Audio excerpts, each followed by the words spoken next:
Hello and welcome to week 6 of my Skip Barber campaign in iRacing. This week we're racing at Tsukuba, and much like last week at Road Atlanta, we've been put into a higher split. iRacing has given me the number 14 plate out of 16 drivers on the grid, so it clearly doesn't fancy me to be too competitive here. However, we have exceeded those expectations slightly in qualifying. A time of 104.7 is good enough for the 5th row. We've put it 9th on the grid. Now, the driver who qualified in 7th, Joel Ryan, has decided to start from pit lane, so that's really done us a favour. We've got lots of space in front of us now to make a really good charge to turn 1, assuming we get away well, which we have done. It's a really short run to the first corner here at Tsukuba, and things can get pretty tight in there, so I'm going to make sure I hug this outside line. Yes, it opens the gap and allows drivers to sneak through, but I will have the inside line for this upcoming hairpin, so as long as I get on the gas quickly, which I have done, we should be okay to maintain position, because no one is going to get around the outside here, although if we get our path blocked on the inside, that's going to completely cost our momentum. Thankfully, the car that I saw get a bit out of shape on the apex has managed to rejoin without slowing anyone down. It's such a tight circuit here, and there are so few real overtaking opportunities, so it's important just to put ourselves in the best possible position to pounce if the drivers ahead make mistakes. But we've held our shape pretty well on this opening lap. We've not given away any positions, and although we started 9th on the grid, there was at least one driver ahead who started from pit lane, so we're going to be 8th at the very least as we cross the line to end lap 1. Oh, but someone's binned it on the final turn and they've sent it into the gravel. There's space up the inside of Sonomir as well, and we've managed to hold the inside line and carry enough speed to take 2 positions in 1 corner. That's put us up to 6th.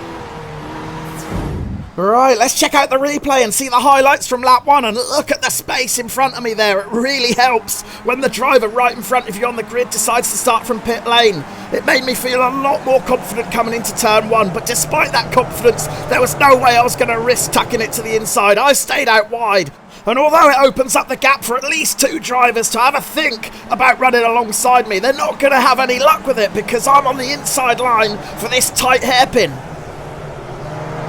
We'll fast forward to the approach to the second hairpin later in the lap, and we can see just how close the pack bunches together. I get really close to the driver in front, and then 2 cars right behind me get unnervingly close as well. And now we're on the lap's only long straight as we begin the charge to the final turn, and that's where we gained 2 positions. But in the meantime, keep your eye on what's going on behind me. There's a huge accident with 2 cars locking wheels and ploughing into the barrier. Meanwhile, we're going to pass 1 driver on the gravel to the left, and then we're going to get up the inside of Sonomir, holding that tight line, getting the hammer down early, taking the position, and then successfully defending it as we hit turn 1 to start lap 2. But let's wind it back a few corners because that was a really big smash that happened behind me. So let's check out the replay from another angle and see if we can get to the bottom of what happened. We're keeping our eye on the number 13 car of Michael Gayford and the number 2 car of Tetsuya Asai. Now Asai's got the inside line, but it looks like he's in a hurry to try and get back on the racing line, and he squeezes Gayford. There's no room and they lock wheels, and it results in that almighty shunt. Oh, but look at that rejoin from Gayford right into the path of the number 15 car, and that's Joel Ryan. Joel was the driver who was meant to start in 7th place, but he opted for pit lane, presumably because he thought it would be safer, and then he gets taken out like that. Really unlucky for Ryan. While all that was going on in the background, we also lost the number 9, Ralph Hartman, just running it in too hot into the final turn, and on those cold tyres, it was a recipe for disaster. We're following Frederick Lawrenson in the Red Bull car in 5th, and it looks like he's running a little bit hot into the final turn. He's losing the rear slightly, so he's had to get off the gas. That's going to cost him some momentum, so can it give us the opportunity to dive up the inside into turn 1? It's a risky move, but we've got the momentum, but can we make it stick? Because although we've got the inside line here, we saw from when I had Lawrenson's position in lap 1, all you have to do is stay alongside to take the inside line into this hairpin, and that's exactly what Lawrenson's done. He's defended the position, he stayed alongside me. Bona fide overtaking opportunities are few and far between on this circuit, so it's a real disappointment that we couldn't make the most of that chance then. We tried as hard as we could, but we just didn't have the pace to get in front of Lawrenson. So what we need to do now is stay right on his tail. Either wait for another opportunity like that to arise, or maybe pressure him into a mistake. We saw him get a bit out of shape at this upcoming right-hander on the last lap, and that's what opened the gap for me to have that try. Is he going to run in too hot again? No, he's learned from his mistake by the looks of it. He's cut the corner off early and stayed on the gas, so we're not going to be as close this time around. Oh, but he is earlier on the brakes than me into turn 1. We had to work really hard then to get the car stopped and avoid contact, and he gets a bit out of shape on exit as well. Just clipped the gravel on the left. So we're right with him here, and we've certainly got the pace to match him. It's just whether we can find that extra bit of oomph to get around him.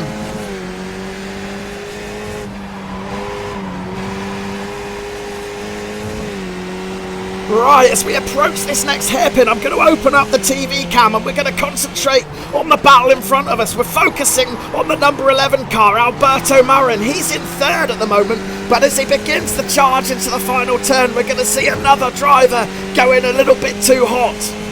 Marin's pushing it hard here, and we're going to see the rear step out. He tries to save it, but overcorrects, and that sends him into the barrier, and that is one damaged Skip Barber car. And just as I go past Marin, I take a bit too much of the inside curb. It unsettles the car, sends it out a bit wider than I'd like, so I have to get off the gas to avoid running onto the gravel myself. However, it's another position gain for both of us. Lawrenson's up to 4th, and I'm into a top 5 position. I'm right behind him in 5th.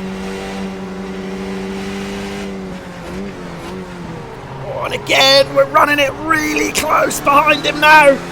There's so little margin for error here.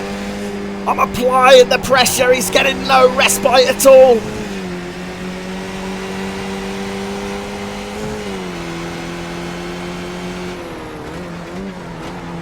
Oh, and he locked up the brakes a bit on the entry into that hairpin there. Is that going to give us a sniff?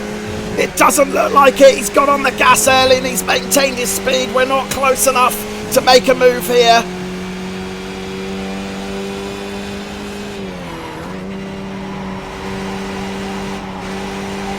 Oh, and Lawrenson's just taken a bit too much of that inside curb. That's exactly what I did on the last lap, and I know that he's going to have to get off the gas to save it. That's going to give me the opportunity. Can we dive up the inside? No. Lawrenson cuts the line off and defends hard. We've got a better exit, so we might be able to pull alongside him, but I know it's no good doing that, so I'll just think better of it. We'll tuck back in behind him and continue to apply the pressure. Maybe try a late apex in this hairpin to see if we can get on the gas earlier on exit. That's not working either. We're trying everything we can here to get around Lawrenson, but nothing is working. It's just so difficult at Tsukuba.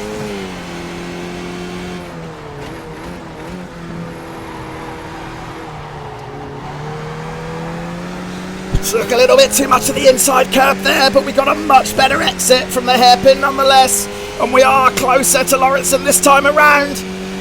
It would be nice if he clips that inside curb again, but I suspect he'll have learned from his mistake on the previous lap. He's hugging as tight as he can, but yeah, he's got around it, although he has drifted a little bit wide now. We've got a much better exit, so surely now we can go for it. We're going to pull up alongside. I'm not going to let him shut the door on me this time. I'm going to make that line my own. And yes, finally we've done it. We've made the pass. That's 4 laps in the making, but we've got around Lawrenson. But wait a minute, he's got some incredible drive, and he somehow managed to fight and get that inside line back into the hairpin. Oh, unbelievable. I just don't know what else I've got to do to make the pass stick.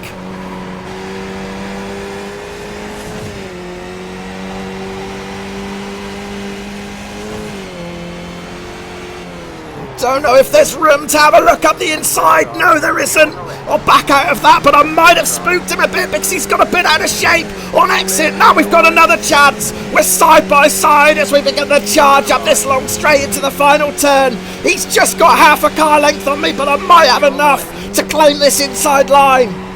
We need to hold it tight, and the last thing we want to do is clip that inside curb because we don't want it sending us out wide. We've managed to avoid the curb, and we've made the pass stick surely now.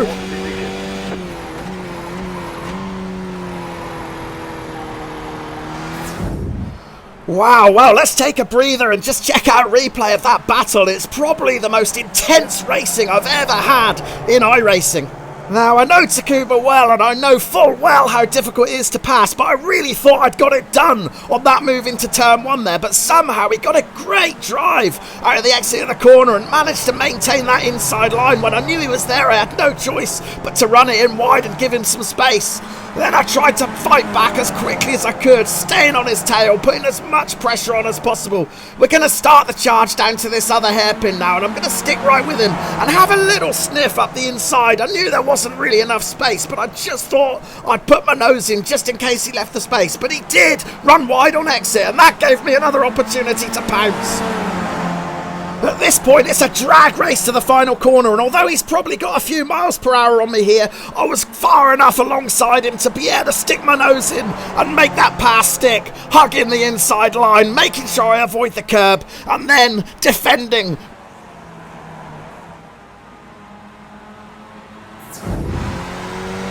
Back to the live action now. We'll rejoin it in lap 10, and although I'd managed to open up a bit of an advantage over Lawrenson, I'd gapped him by about 0.6, 0.7 of a second. Suddenly he started finding some extra pace and he began to reel me in. So after spending 4 or 5 laps trying everything within my weaponry to try and get around him, now it's a role reversal. It's me who's defending and it's Lawrenson who's trying to attack.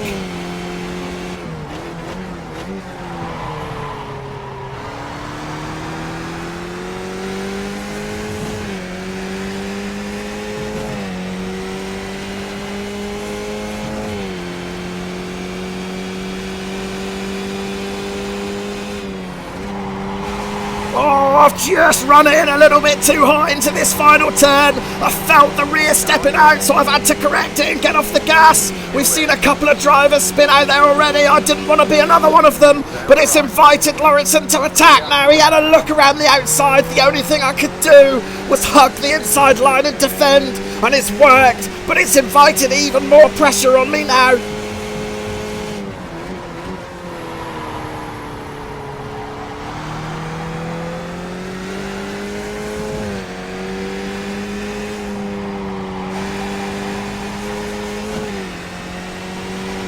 Oh, one thing I can say for sure is that this pressure is bringing out the best in me. Look at my lap time of 1:03.6. Last time around, that's more than a second quicker than what I could manage in qualifying, so we're really flying now.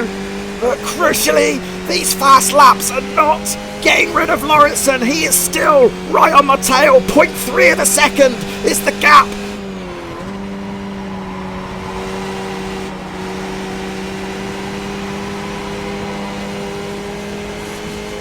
Oh, he's really close now as we come down the start-finish straight. He's surely going to strike. All I can do is defend again and hope for the best, but he's clipped my rear and spun me out. Oh, we got really lucky with the secondary contact there. He clipped the front of my car afterwards, and that managed to point me back in the right direction, and we've got to defend with all our might now to stop at Sonomia getting around. Thankfully, we've got the inside line, but Sonomia was alongside me, but he's had to back off. There's no way around the outside there, and now we've got to begin the chase all over again.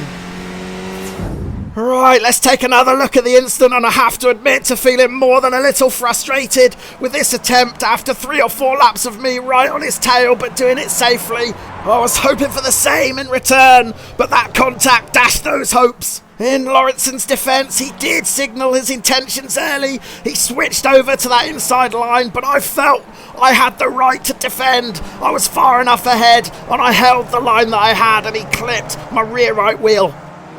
On board with Lawrenson now, and you can see what a good exit he gets out of that final turn. He's got the drive, he's got a bit of draft as well. Here's where he switches to the inside, but is he alongside me? No, he's nowhere near it.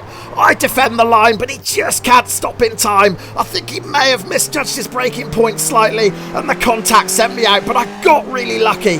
That secondary contact straightened me up. Overtaken Lawrenson the last time literally took everything I had, and I don't know how I'm going to be able to do it again. We're so close again already. 0.3 of a second is the gap, and when I was behind him before, I ran really close to him for 4 or 5 laps, and we did it cleanly. There was no contact at all, but I think maybe I might just have to be a bit more aggressive now. He's shown his hand with that pass attempt. He's proved that he's willing to stick his nose in and he's not worried about a bit of contact. So I think we're going to have to do the same. The gloves are going to come off now at Tsukuba. Might just have another sniff up the inside. That's what worked the last time. Is it going to fluster him again? He has run a bit wide on exit, but we haven't got quite the same drive that we got the last time, so we're not close enough to pull alongside. So plan B will just have to involve us staying right behind him on this final turn and trying to dive up the inside into turn 1 again. I'm calling it plan B, but in truth, it's more like it's plan O, plan P or plan Q. We're literally trying everything here to get around this guy.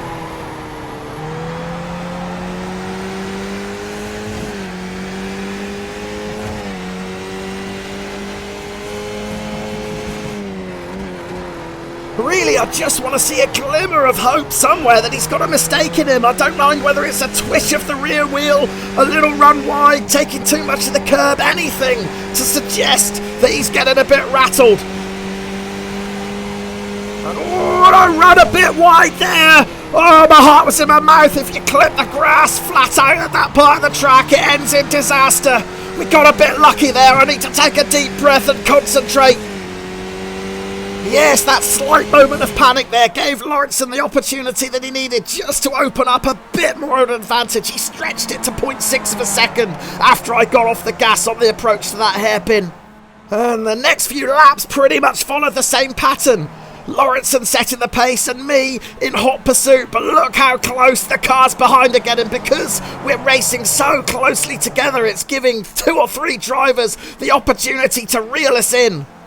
The number 3 driver, Tom Flaxman, is the closest. You can see he's only half a second behind me now, and you can bet he's watching the battle between us two, and he's just hoping and praying that something happens to us. Racing that closely, he's wisely just sitting back.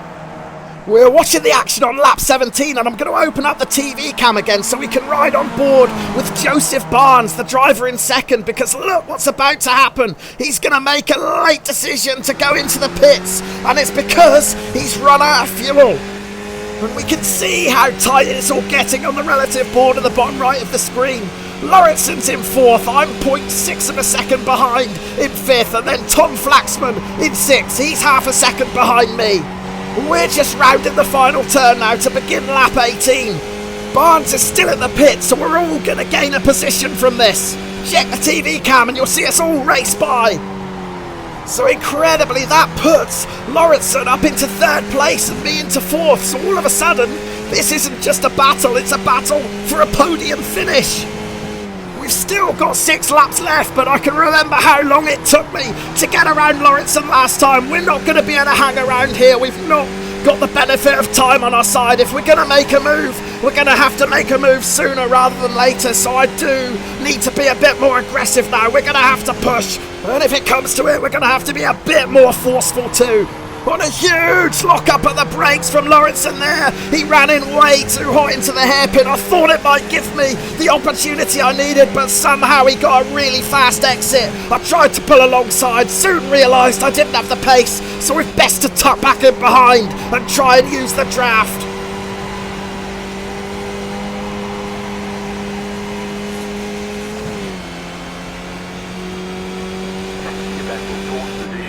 There's the confirmation from crew chief that this is now a podium battle following the Barnes pit stop, and we saw once again Lawrenson lock the brakes up. So is that a sign that he's starting to feel the pressure? I really hope so. Just gonna try a tighter apex to get on the gas earlier. That didn't work, I took too much curb. I'll have a sniff up the inside here. I know it's not really a passing opportunity, but it might spook him. He's run a bit wide there and the rear stepped out. He's getting rattled. Meanwhile, you'll have seen that I've switched the TV cam back on and we're following our runaway race leader, Dmitry Semenov, because he's about to make a massive mistake going into the final turn. He's 5 seconds clear of the 2nd place driver, Peter Heek, but he loses the rear, spins the car and ends up stationary, facing the wrong way on the racing line as we approach the final turn, and I'm looking up the inside of Lawrenson. Thankfully, Semenov has his wits about him and gets off the racing line and parks it over on the gravel just in time to let us charge by. And there's the confirmation from crew chief, we're up to third. Lawrenson's in second, so now we're battling for a runners-up spot. We're certainly not getting rid of Flaxman anytime soon either. He's just 0.3 of a second behind me, and you can bet that he's watching the battle between me and Lawrenson and just hoping that we take each other out. I ran a bit wide on exit, we got a bit of the gravel, thankfully we didn't spin.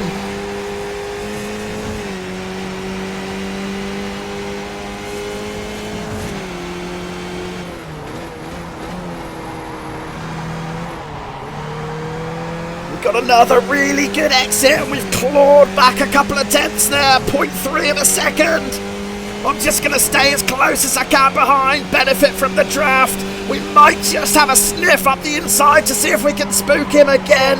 He's not falling for it, he's just going to maintain his line. We just take a bit too much of that curb on the inside. It sends us out a bit wide, but we've got good pace. We're not quite close enough to make a move up the inside, but I'm going to feign it anyway, just to try and fluster him. I was trying to scare him, but I think that's going to be where I'm going to have to try and make the move, either on the final turn, or if I can't get it done there, try and get as good an exit as I can, drag it up alongside and dive up the inside. It's going to be risky, but I keep saying I need to be a bit more aggressive, and after he barged his way through in that turn, I think it's time to fight fire with fire. We're running out of opportunities, we've only got 3 laps to go, so this is going to be the lap where I'm going to really push and try and get around this guy. He locks up again. Is that going to cost him some exit speed? We're going to just try and be as close as we can on the approach to this final turn. It's 0.3 of a second, so it's exactly the same gap as it was a lap ago, but I don't think we can get quite close enough to have a sniff up the inside, so instead we're going to have to try and take a late apex, get on the gas early, try and get a faster exit than him and close in. We're not close enough to make a pass, so again I'm just going to try and frighten him.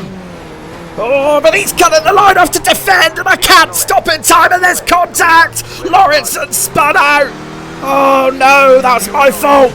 That was completely my bad. I was trying to bully him, and I just got too close, and I couldn't stop. The contact was unavoidable, and Lawrenson's crashed out.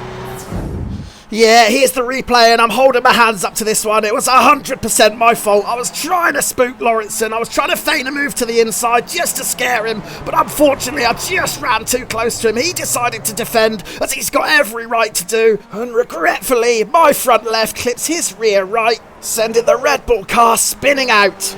Flaxman's on board will give us the best view of it, and it's uncanny how similar this incident is to the one between Lewis Hamilton and Max Verstappen at the British Grand Prix last Sunday. I might not have been quite as far forward as Hamilton was, but regretfully the end result was the same. The Red Bull goes careering off into the barrier.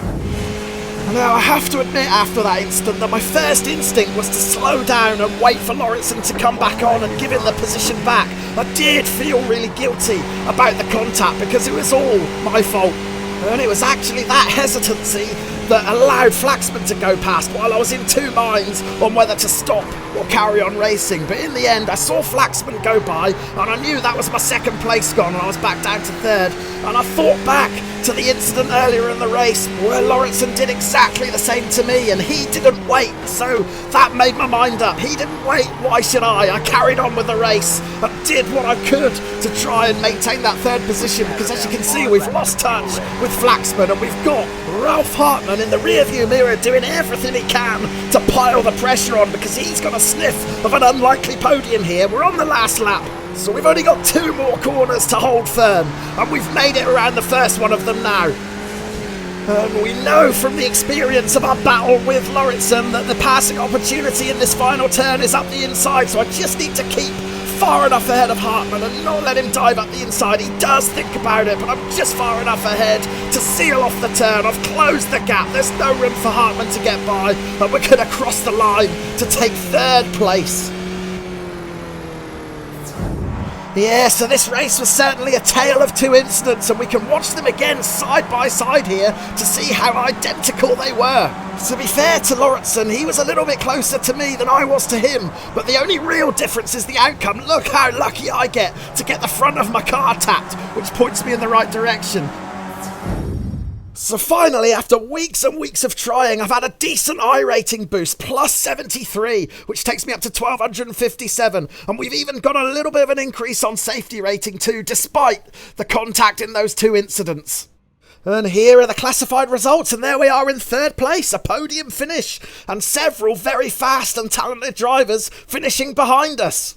Poor old Frederick Lawrenson finished down in 6th, and I did send him an apology after the race, but he didn't get back to me, and he didn't apologise himself for the move on me earlier in the race. It was certainly an unfortunate way for the battle to end, but when we're racing that close for that long, there was always a risk that it was going to end in disaster like that.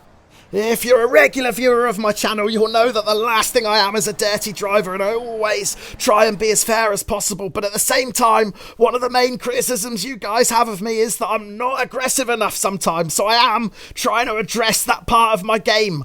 And as I up my intensity levels and battle more closely with drivers, I'm gonna make the odd mistake, and if Frederick Lawrenson watches this video, I do apologise again for that incident. Now, you know I always love to hear from you guys and your thoughts on incidents, and this is no different. Please do let me know what you thought of it, and if you enjoyed watching the video, leave it a like, consider subscribing if you haven't already, and I'll see you again soon. Cheers!